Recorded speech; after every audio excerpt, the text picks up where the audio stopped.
जय हिंद। नमस्कार दोस्तों, आप लोगों का बहुत बहुत स्वागत है आपके अपने channel Surya science classes UP 36 पर। हम समझने वाले हैं सरोगेट माँ। हम 12th बायोलॉजी का तीसरा चैप्टर पढ़ रहे हैं, जनन स्वास्थ्य। और इसमें आज हमारा 5वां लेक्चर है सरोगेट माँ। तो सरोगेट माँ आज हम समझने वाले हैं कि सरोगेट माँ क्या होता है। हमने पिछले वीडियो में समझाया था पात्र निषेचन क्या होता है।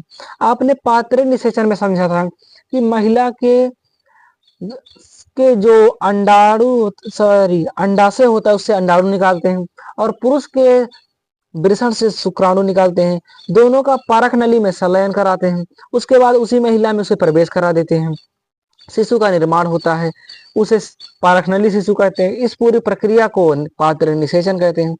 लेकिन कभी कभी ऐसा भी होता है कि हम किसी महिला से अंडाणु निकाल लेते हैं, पुरुष से शुक्राणु निकाल लेते हैं, पारक नली में संलयन कराते हैं, भ्रूण बनता है। लेकिन जिस महिला से हम अंडाणु को निकाले हैं उस महिला के गर्भाशय में भ्रूण को प्रवेश नहीं कराया जा सकता है, क्योंकि अपंगता है।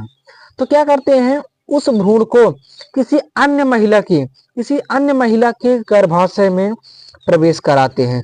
तो उस महिला के गर्भाशय में प्रवेश कराते हैं, और उसी महिला के गर्भाशय में 9 महीने तक बच्चा पलता है और बड़ा होता है। तो जन्म देने के बाद फिर से वो बच्चे को क्या किया जाता है, उसके असली माता पिता को सौंप दिया जाता है। तो जिस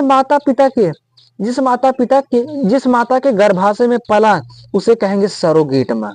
यहाँ पर पढ़ लेते हैं, किसी स्त्री के अंडाणु तथा पुरुष के शुक्राणु का जब परख नली में संलयन होता है तब भ्रूण का निर्माण होता है। इस भ्रूण को अब गर्भाशय में स्थानांतरित करने की आवश्यकता होती है। यदि भ्रूण को उसकी मां के अतिरिक्त किसी अन्य महिला के गर्भ में भेजा जाए यदि भ्रूण को उसकी मां के अतिरिक्त किसी अन्य महिला के गर्भ में भेजा जाए तब इसी मां को सरोगेट मां कहते हैं। यानी कि हमने पहले बता दिया कि यदि जिस माता का अंडाणु है, यदि उस माता के गर्भाशय में नहीं प्रवेश करा सकते तो किसी अन्य महिला के गर्भाशय में क्या करते हैं, इसको हम प्रवेश कराते और उसी महिला के पेट में यानी गर्भाशय में 9 महीने तक बच्चा पलता है। तो उस माँ को क्या कहते हैं, सरोगेट माँ। तो आपको सरोगेट माँ समझ में आ गया होगा। इसी चैप्टर में हमने पढ़ाया था बंध्यता, वो भी समझ में आया होगा।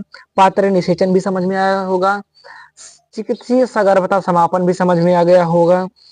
तो आपको सारे के सारे टॉपिक समझ में आ गए होंगे। अब मिलते हैं किसी अगले टॉपिक में, अगले चैप्टर के साथ। तब तक के लिए धन्यवाद। जय हिंद, जय भारत।